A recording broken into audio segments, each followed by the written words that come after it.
Today's subject, the 5 quickest ways to take your tennis game up a notch. You know, as tennis players, we all want improvement. We want to win that tournament or beat a tough opponent. I'm going to give you 5 areas or aspects that you're going to need to work on and understand why they're so important. Number 1, stroke production. Don't put the cart before the horse. You need strokes, consistent, reliable strokes, in order to implement strategy and tactics.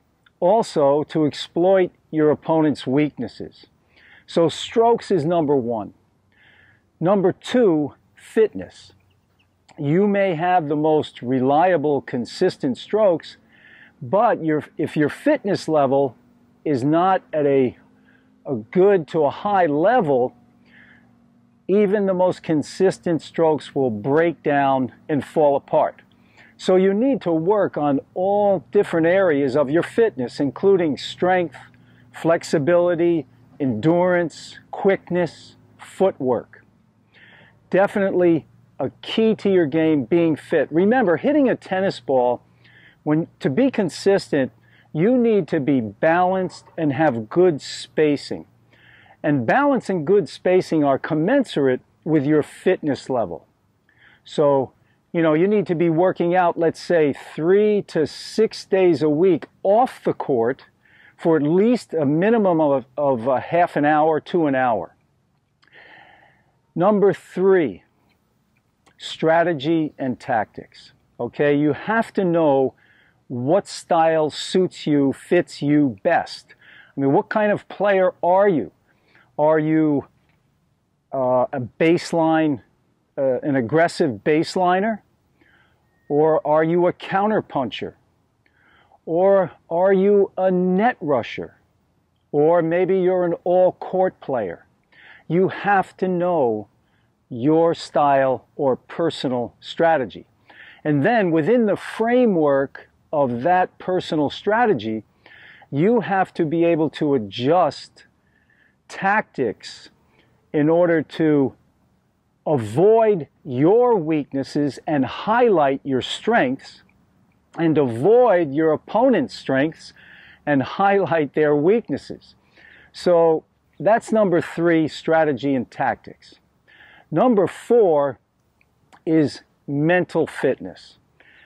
Now, this is something that a lot of players, it doesn't come natural. Now, what you have to do to increase your mental fitness is put yourself in pressure situations, in matches, and in practice sessions. And during those pressure situations, you have to learn to focus on what you can control and ignore the rest. That's the key. Focus on what you can control. For instance, where am I going to hit this return of serve? Or I need to keep hitting kick serves to my opponent's backhand side.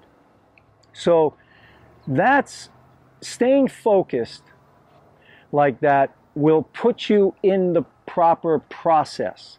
And that's the key. Stay engaged. Stay in the process of focusing on what you can control, and the winning will take care of itself. Now, number 5 is nutrition. Now, most players take this out of the equation altogether. I mean, and there's so much confusion out there today that players are not sure, you know, what they should do.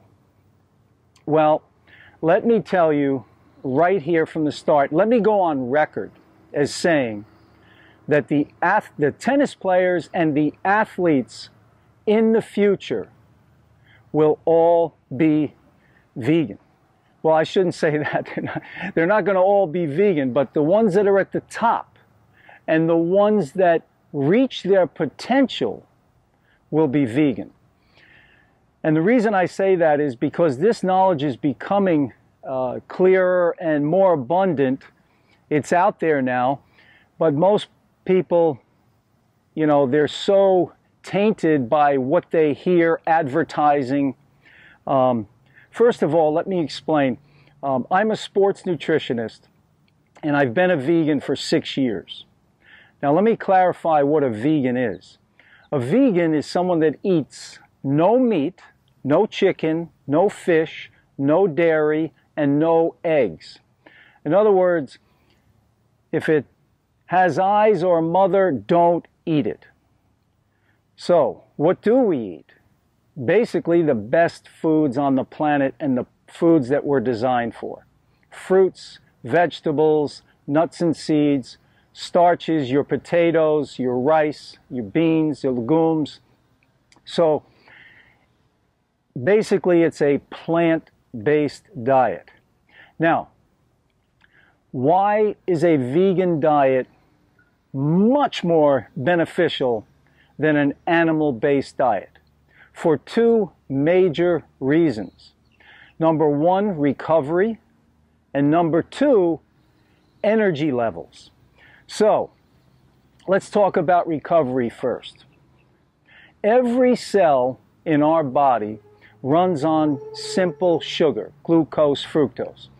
Now, after you work out or after you play a tennis match, you need to restore the blood sugar levels and the muscle glycogen levels as quick as possible to have a quick recovery.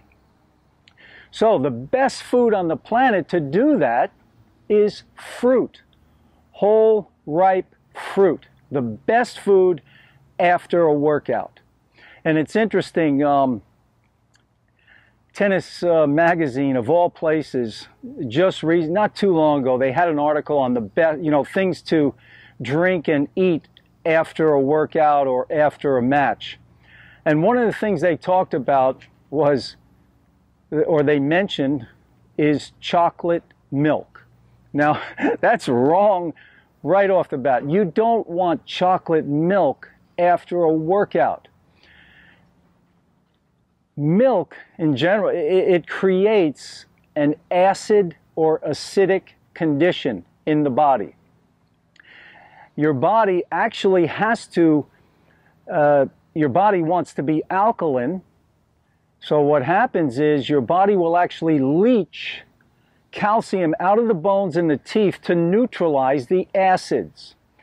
Because it takes a long time for your body to convert proteins and fats into simple sugars. Whereas when you eat fruit, boom, it's instantaneous. It hits your tongue, your body's starting to assimilate it. Very easy on the digestion. It's just phenomenal. Fruit is like rocket fuel for tennis players or any athlete.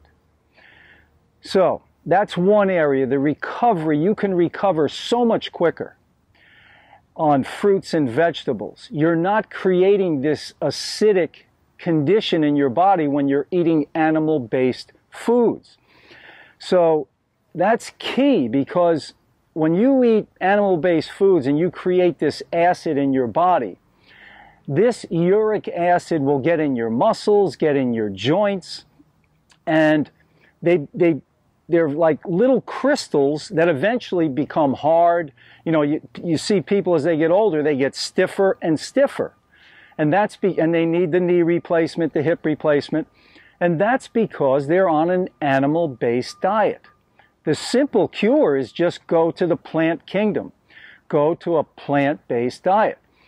So that's key, recovery, because remember, if you can recover faster, you can go back to training faster. The more you can train, the more you can work on your game, the better you're going to get. So recovery is key for any athlete. If you don't want that soreness and that stiffness after a tough tennis match, go plant-based. It's going to make a huge difference. The second area of why a vegan diet is so superior is the energy levels. Now, for human beings, two of the biggest energy sappers for human beings are digestion and emotions. Okay, so when you eat animal-based foods, your body is expending tremendous amounts of energy. That's why many people on an animal-based diet, they find it very difficult to maintain a fitness routine at a high level. You know, to do it 3 to 6 times a week for minimum half hour to an hour. And the other thing is, you know, you're going to prevent injuries when you're on a plant-based diet. You know, the animal foods, remember, they create acids. These acids get into the joints. They become hardened like cement. So, you know, you tweak that a little bit and ouch, it hurts. So you've got to clear the body. You've got to detox the body of these toxic residues that come from animal proteins and fats. So I've been doing this for 6 years. I'm 65 years old. I feel better now than I have. I mean, I feel like I'm 30 again, you know, especially in my mind. So it's a fantastic way of eating. I'd love to help you with this. So if you want to try a vegan diet, I'd be glad to help you. One of the biggest pitfalls, let me just mention this right away. Most people, you know, they say, oh yeah, I tried to go vegan. It didn't work. I was always hungry. I just had to have my meat.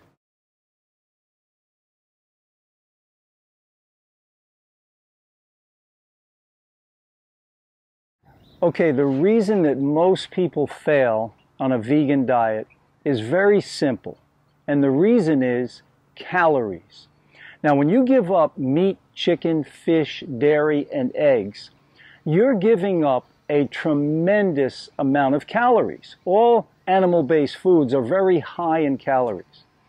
So a lot of people, when they go to a vegan diet, they think that, you know, by eating a lot of salads, you know, leafy greens, vegetables, they're going to satisfy their calorie needs. It's just impossible.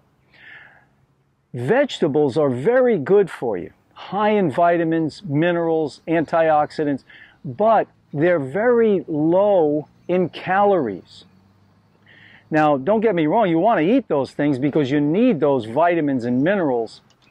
I eat tons of vegetables, but the areas where you're going to get your calories are from, number one, fruit. Fruit is very high in calories. As an example, one banana is 100 calories. So, and all fruits are very high in calories. Now, the other area where you can get your calories is from your starches, your potatoes. You've got all kinds of potatoes, sweet potatoes, red potatoes, russet potatoes, Yukon Gold potatoes. There's all kinds of potatoes. You've got rice, you've got your legumes, also from the plant kingdom, your beans. You've got rice, you've got quinoa.